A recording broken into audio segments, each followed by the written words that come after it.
안녕하세요. 오늘도 주님 안에서 믿음으로 꽉 찬 알곡이 되기 위해 성경 묵상의 시간을 허락하신 하나님께 감사와 영광을 올려드립니다. 9월 8일 금요일 묵상 말씀을 시작하겠습니다. 오늘의 제목은 처형당하는 시므이입니다. 솔로몬은 다윗이 처벌하지 못한 마지막 죄인 시므이를 처벌합니다.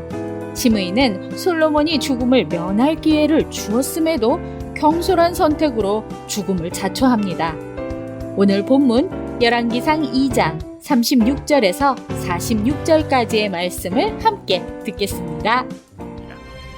왕이 사람을 보내어 시므이를 불러 이르되 너는 예루살렘에서 너를 위하여 집을 짓고 거기서 살고 어디든지 나가지 말라. 너는 분명히 알라.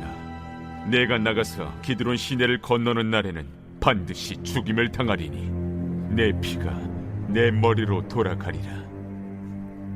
시므이가 왕께 대답하되 이 말씀이 좋사오니 내 주 왕의 말씀대로 종이 그리하겠나이다.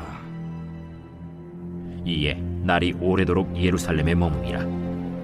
3년 후에 시므이의 두 종이 가드 왕 마가의 아들 아기스에게로 도망하여 간지라. 어떤 사람이 시므이에게 말하여 이르되 당신의 종이 가드에 있나이다.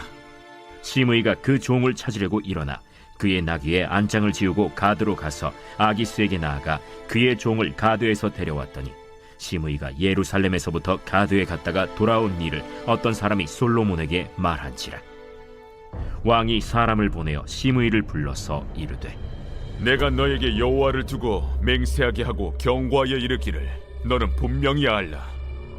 내가 밖으로 나가서 어디든지 가는 날에는 죽임을 당하리라 하지 아니하였느냐. 너도 내게 말하기를 내가 들은 말씀이 좋으니이다 하였거늘 내가 어찌하여 여호와를 두고 한 맹세와 내가 내게 이른 명령을 지키지 아니하였느냐. 내가 내 마음으로 아는 모든 나 곧 내 아버지에게 행한 바를 내가 스스로 아나니 여호와께서 내 악을 내 머리로 돌려보내시리라. 그러나 솔로몬 왕은 복을 받고 다윗의 왕위는 영원히 여호와 앞에서 견고히 서리라 하고 여호야다의 아들 브나야에게 명령하매 그가 나가서 시므이를 치니 그가 죽은지라. 이에 나라가 솔로몬의 손에 견고하여지니라. 오늘 우리에게 주시는 교훈은 무엇일까요? 다윗은 솔로몬의 통치 시 위험 인물이 될 만하며 다윗 시대에 실제로 악을 행했던 요압과 시므이에 대해 지혜로운 처결을 유언으로 남겼습니다. 아도니아의 탐욕이 요압을 처리할 기회를 열어주었지만 시므이는 조금 더 시간이 필요했습니다. 36절에서 38절 말씀을 보시면 솔로몬은 사울의 친족인 시므이가 유다를 제외한 다른 지파들과 반란을 일으키지 못하도록 그의 활동 반경을 예루살렘으로 한정짓습니다. 기드론 시내가 언급된 것은 본거지인 베냐민에서의 활동을 차단하기 위함이라고 볼 수 있습니다. 거기서 집을 짓고 살고 어디든지 나가지 말라고 명하며 어길 시 죽임을 당할 것이라고 합니다. 시므이 역시 그리하겠다고 맹세합니다. 하나님은 우리에게 하신 약속을 한 번도 어기신 적이 없습니다. 우리는 하나님과 약속한 것을 잘 지키고 있습니까? 39절에서 41절 말씀을 보시면 시므이는 3년간 약속을 충실히 이행합니다. 그러다 뜻하지 않게 시므이의 두 종이 가드로 도망가는 일이 발생합니다. 시므이는 가드까지 가서 종을 직접 찾아오는 과정에서 예루살렘을 이탈하게 됩니다. 분명 시므이는 예루살렘을 벗어나면 안 된다는 것을 알고 있었을 텐데 무엇이 그를 약속을 어기는 길로 몰고 갔는지에 대해서는 성경에 정확히 묘사되어 있지 않습니다. 시므이에게 잃어버린 종을 찾아와 재산상의 피해를 막는 것이 목숨보다 중요했는지는 모르겠습니다. 하나님은 신실하십니다. 당신이 고통당하고 희생되는 순간까지도 약속을 지키셨습니다. 내게 손해가 될지라도 하나님과의 약속을 지키면 하나님께서 손해를 보상해 주십니다.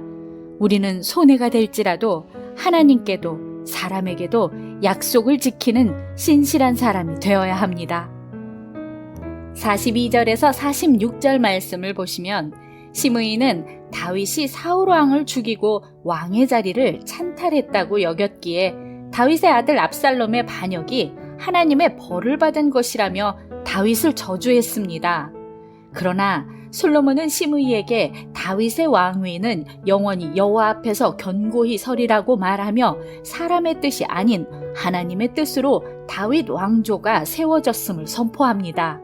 시므이는 다윗이 그랬듯이 솔로몬도 자기를 죽이지 못할 것이라 생각했는지 아니면 기드론 시내를 건넌 것이 아니니 가드 정도는 괜찮다고 생각했는지 알 수 없습니다.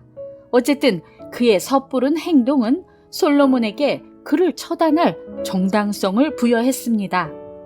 우리가 드리는 예배도, 전도도, 헌금도, 개인적인 서원도 모두 하나님과의 약속입니다. 당장 눈에 보이는 손해가 없다고 하여 하나님과의 약속을 소홀히 여기지 말아야 합니다. 기도하겠습니다. 하나님, 오늘 우리에게 주신 말씀대로 죄인을 벌하시는 하나님을 기억하며 하나님과의 약속을 소중히 여기는 자가 되게 하여 주시옵소서. 예수 그리스도의 이름으로 기도드립니다. 아멘. 사울을 패하고 다윗을 왕으로 세우신 것도 사람들의 눈에 완벽해 보이는 아도니아가 아닌 당신이 사랑하는 솔로몬을 왕으로 세우신 것도 모두 하나님의 뜻입니다. 시므이는 하나님의 결정이 마음에 들지 않아 반기를 듭니다. 아니, 자기의 생각이 하나님의 생각이냐 떠들기도 합니다. 우리는 늘 하나님의 말씀을 가까이 하여 시므이와 같이 하나님의 뜻을 놓치지 않길 바라며 오늘도 광야 같은 세상에서 승리합시다. 저는 내일 다시 찾아뵙겠습니다.